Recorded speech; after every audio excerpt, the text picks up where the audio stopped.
နံပါတ်1ခွန်အားတိုးစေခြင်းဂွေးရရက်ကိုဘဲဦးနဲ့ကြော်စားပေးလို့ရှိရင်ခွန်အားကိုတိုးပွားစေပါတယ်နံပါတ်2အကျော်ဆက်လွဲခြင်းများကိုပျောက်ကင်းစေခြင်း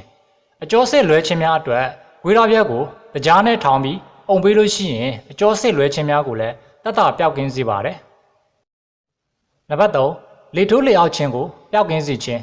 ဂွေးရရက်ကိုဟင်းကြိုချက်တောက်ခြင်းကြော်စားခြင်းဖြင့်လေထိုးလေအောက်ခြင်းနဲ့စီးချုပ်ယောဂများကိုပျောက်ကင်းစေတယ်လို့သိရှိရပါတယ်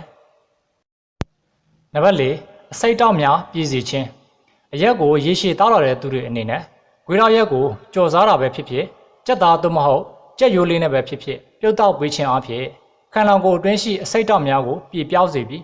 အရက်နာကြတဲ့သူတွေအတွက်လည်းအစွမ်းထက်တဲ့ဆေးတစ်ခွက်ဖြစ်တယ်လို့သိရှိရပါတယ်နံပါတ်5အနာစိမ်းများကိုပျောက်ကင်းစေခြင်းအနာစိမ်းသွေးဆူးနာများအတွက်ဂွေးရရက်ကိုမီးကင်ပြီးအနာပေါ်ကပ်ပေးအောင်ဖြင့်အနာနုလို့ရှိရင်ပိန်စီပြီးတော့အနာရေးလို့ရှိရင်ပြပေါက်ပြီးအနာများကိုတတ်တာပျောက်ကင်းစေတယ်လို့သိရှိရပါတယ်နံပါတ်6ရေယုံနာကိုပျောက်ကင်းစေခြင်းရေယုံပေါက်နေတဲ့အခါဂွေးရရက်ကိုကြိတ်ပြီးရလာတဲ့အရည်နဲ့ရေယုံနာကိုလိမ့်ပေးခြင်းဖြင့်တတ်တာပျောက်ကင်းစေနိုင်တယ်လို့သိရှိရပါတယ်နံပါတ်9အဖုကျိတ်များကိုပျောက်ကင်းစေခြင်းအဖုကျိတ်များဖြစ်ခြင်းအတွက်ဂွေးရရက်ကိုကြိတ်ပြီးအုပ်ပေးခြင်းဖြစ်လဲအဖုကျိတ်များကိုတတ်တာပျောက်ကင်းစေတယ်လို့သိရှိရပါတယ်နံပါတ်10ကာမအားတိုးစေခြင်းဂွေးရရက်ကိုကြက်ရိုးနဲ့ဟင်းရည်ပြုတ်တောက်ပေးခြင်းဖြစ်လဲကာမအားတိုးစေတယ်လို့သိရှိရပါတယ်နံပါတ်9ဒူလာယောဂါကိုပျောက်ကင်းစေခြင်းဂွေးရရက်ကိုစားသုံးပေးခြင်းဖြင့်အမျိုးသားများအတွက်ဒူလာယောဂါကိုလည်းတတ်တာပျောက်ကင်းစေတယ်လို့သိရပါတယ်နံပါတ်10ဒူးနာခါးနာခြင်းကိုပျောက်ကင်းစေခြင်းဂွေးရရက်ဟာအမျိုးသမီးတွေအတွက်သွေးသားမှန်စေပြီးစိတ်ကိုရှင်လန်းစေပါတယ်အမျိုးသမီးတွေအဖြစ်များလေးရှိတဲ့ဒူးနာခါးနာခြေလက်တွေနာကျင်ကိုက်ခဲခြင်းတွေအတွက်လည်းဂွေးရရက်အနှဲငယ်ကိုထောင်းပြီးရရှိလာတဲ့အရည်ကိုအသင့်သွေးထားတဲ့တနက်ခါရည်နဲ့ရောဆက်ပြီးခါးနာလို့ရှိရင်ခါးရိုးတစ်လျှောက်အပေါ်ကနေတင်ပစုံအယိုးထိလိမ့်ပေးရပါမယ်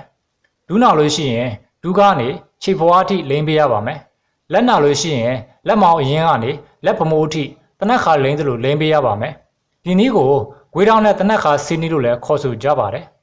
ဒီနည်းတိုင်းတစ်နေ့ကို2ကြိမ်လောက်လိမ့်ပေးခြင်းဖြင့်ဒူးနာခါးနာနဲ့ခြေလက်နှကျင်ကိုက်ခဲခြင်းကိုတတ်တာပျောက်ကင်းစေပါတယ်ဒဏ်ဖြစ်ပြီးမကြာခဏခါးနာနေသူတွေအတွက်လည်းကြက်ချလောက်3ချောင်းလောက်ကိုနူးဤတဲ့အထိပြုတ်ပေးပြီးအသေးပြင်ဆင်ထားတဲ့ဂွေးရရဲ့လက်တဆုပ်စာလောက်ကိုထည့်ပြုတ်ပေးပြီး3ကြိမ်4ကြိမ်လောက်တောက်တုံပေးလို့ရှိရင်ခါးနာခြင်းတွေကိုတတ်တာပျောက်ကင်းစေတယ်လို့သိရပါတယ်နံပါတ်7ချွဲတလိပ်ကြည်စီခြင်း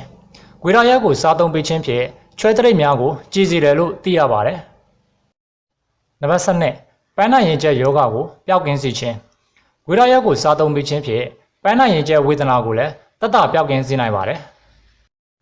နံပါတ်7ဇက်ကြောတက်ခြင်းကိုပျောက်ကင်းစေခြင်းဂွေးရရက်ကိုအချောက်ခံပြီးရရှိလာတဲ့ဂွေးရရက်အချောက်လေးတွေကိုခေါင်းစော့ဓမ္မမဟုတ်အပိုင်းတစ်ခုခုတည်းထည့်ပြီးခေါင်းပုံစံလေးပြုလုပ်ပေးပြီးတော့ဇက်ကြောတက်ရင်ဇက်ကိုပေါင်ကိုက်ရင်ပေါင်အောင်ကိုလက်ကိုက်ရင်လက်အောက်ကိုခေါင်းကိုက်ရင်ခေါင်းအောင်ပေးပြီးအိပ်ပေးခြင်းအဖြစ်အဆိုပါဝေဒနာများကိုတတ်တာပျောက်ကင်းစေတယ်လို့သိရပါတယ်နံပါတ်14အစာချေစေခြင်းဂွေးရရက်ကိုစားသုံးပေးခြင်းဖြင့်ဂွေးရရက်ဟာအစာချေစနစ်ကိုအထောက်အကူပေးတာကြောင့်အစာချေစေပြီးဝမ်းမှန်စေတယ်လို့သိရပါတယ်နံပါတ်15အောက်ဆီဂျင်ရရှိစေခြင်းယခုကာလမှာဖြစ်ပေါ်နေတဲ့အသက်ရှူလမ်းကြောင်းဆိုင်ရာ COVID-19 ရောဂါကူးစက်ခံရချိန်မှာအသက်ရှူကျက်ခြင်းအသက်ရှူမဝခြင်းလိုအောက်ဆီဂျင်ရရှိမှုလျော့နည်းလာလို့ရှိရင်ဂွေးရရက်ကိုရှူပေးခြင်းဖြင့်အောက်ဆီဂျင်တက်စေတယ်လို့လည်းသိရှိရပါတယ်ပြုလုပ်နေတွေကတော့ဂွေးရရက်ကိုတက်ရှင်တဲ့ရေထဲမှာစားနှမ်းငယ်ထည့်ပြီး15မိနစ်ခန့်စိမ်ပေးရပါမယ်ပြီးလို့ရှိရင်လက်နှစ်ဖက်ကိုလည်းစင်ကြယ်အောင်ဆေးကြောပြီးခုနကရေစိမ်ထားတဲ့ဂွေးရရက်ကိုလက်ဖွားနှစ်ဖက်နဲ့ခြေပေးပြီးအနံ့ကိုရှူပေးရမှာပါရှူပုံရှူနည်းလေးကတော့နှာခေါင်းကနေရှူပေးပြီး10စက္ကန့်လောက်အောက်ထားပြီးရင်ပါးစပ်ကနေပြန်ရှူထုတ်ပေးရမှာပါအနည်းဆုံး6နာရီကြာတစ်ကြိမ်လောက်ပြုလုပ်ပေးပြီးဒီထက်ပိုရှူရင်လည်းအန္တရာယ်မရှိဘူးလို့လည်းသိရပါတယ်ဂွေးရရက်ကိုရှူပေးခြင်းဖြင့်အဆုတ်တန်းစေပြီးအောက်ဆီဂျင်တက်စေတယ်လို့လည်းသိရှိရပါတယ်နောက်ထပ်နည်းလမ်းလေးတစ်ခုကတော့ mask ထဲမှာဂွေးရရက်ကိုခြိပြီးထည့်တဲ့နည်းလမ်းလေးဖြစ်ပါတယ်ယခုလိုကိုဗစ်ကာလမှာမဖြစ်မနေအပြင်ထွက်ရလို့ရှိရင် mask တက်ဆင်ပြီးတော့သွာလာလှုပ်ရှားနေကြရပါတယ်အပြင်ထွက်လို့ရှိရင်လည်း မဖြစ်မနေမတ်တက်ဆင်ရတာဖြစ်တဲ့အတွက်အချိန်ကြာလာတဲ့အမျှအောက်ဆီဂျင်ရရှိမှုနည်းပါတဲ့အတွက်အသက်ရှူမဝတာမျိုးတွေခံစားရပါတယ်။ဂွေးရရက်လေးကိုခြေပေးပြီးမိမိတက်ဆင်မဲ့မတ်တက်ကိုထည့်သွင်းပြီးတက်ဆင်ပေးခြင်းအဖြစ်လိုအပ်တဲ့အောက်ဆီဂျင်ဓာတ်ကိုရရှိစေတဲ့အတွက်အသက်ရှူမဝခြင်းနဲ့ခေါင်းမူးခြင်းတွေကိုကင်းဝေးစေတယ်လို့သိရှိရပါတယ်။ကျွန်တော်ဒီကနေ့မျှဝေပေးခဲ့တာကတော့ဂွေးရရက်ရဲ့အကျိုးအာနိသင်15မျိုးအကြောင်းပဲဖြစ်ပါတယ်။